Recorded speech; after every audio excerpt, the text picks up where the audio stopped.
क्या मोदी सरकार राज्यसभा में अपने सबसे बड़े राजनीतिक लक्ष्य के बेहद करीब पहुंच चुकी है? क्या आने वाले महीनों में संसद के ऊपरी सदन का गणित पूरी तरह बदलने वाला है? और क्या इसी बदले हुए समीकरण के सहारे सरकार परिसीमन और महिला आरक्षण जैसे बड़े राजनीतिक एजेंडे को आगे बढ़ाने की तैयारी कर रही है?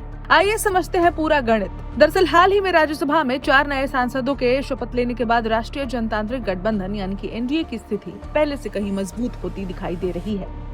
गुजरात से भाजपा के जितेंद्र मेघजी भाई कंजारिया और मान सिंह मेरामन परमार, कर्नाटक से एम नागराजा और मध्य प्रदेश से तरुण चुग के राज्यसभा सदस्य बनने के बाद एनडीए के अपने सांसदों की संख्या बढ़कर 141 हो गई है। राज्यसभा में मौजूद इस प्रभावी सदस्य संख्या 242 है।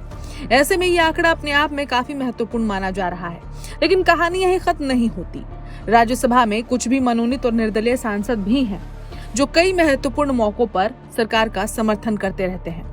यदि ऐसे लगभग 10 सांसदों का भी समर्थन जोड़ दिया जाए तो एनडीए का प्रभावी आंकड़ा बढ़कर 151 तक पहुंच जाता है। यहीं से असली राजनीतिक गणित शुरू होती है। संविधान संशोधन जैसे बड़े विधेयकों को राज्यसभा में पारित कराने के लिए सदन में मौजूद और मतदान करने वाले सदस्यों के 2/3 बहुमत की आवश्यकता होती है। मौजूदा प्रभावी संख्या के हिसाब से ये आंकड़ा करीब 164 वोट बैठता है, यानी सरकार अब इस जादुई आंकड़े से केवल 13 सीट दूर रह गई है। यही वजह है कि राजनीतिक गलियारों में चर्चा तेज हो गई है कि आने वाले समय में केंद्र सरकार संसद के जरिए कुछ बड़े फैसलों की दिशा में आगे बढ़ सकती है। लेकिन सवाल है कि ये अतिरिक्त समर्थन कहां से आएगा?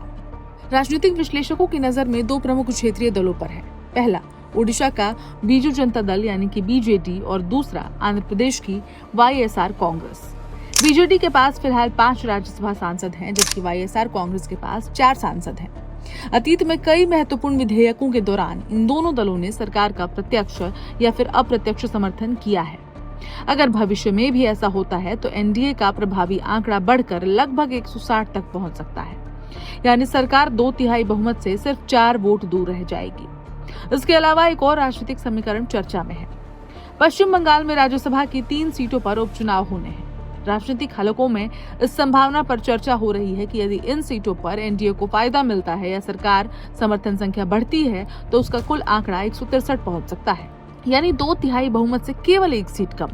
हालांकि ये पूरी तरह भविष्य की राजनीतिक परिस्थितियों और चुनावी परिणामों पर निर्भर करेगा।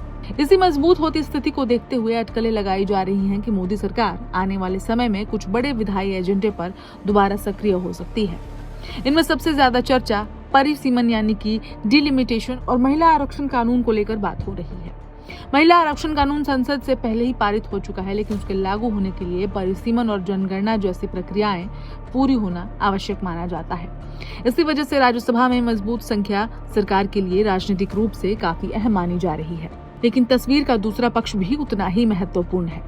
राज्यसभा में संख्या मजबूत होने के बावजूद लोकसभा में स्थिति अलग है। संविधान संशोधन के लिए दोनों सदनों में आवश्यक बहुमत होने चाहिए। लोकसभा में 2/3 बहुमत का आंकड़ा करीब 360 सांसदों का बनता है, जबकि फिलहाल एनडीए के पास 300 सांसद हैं। यानी लोकसभा में सरकार अभी भी आवश्यक संख्या से पीछे दिखाई पड़ रही है।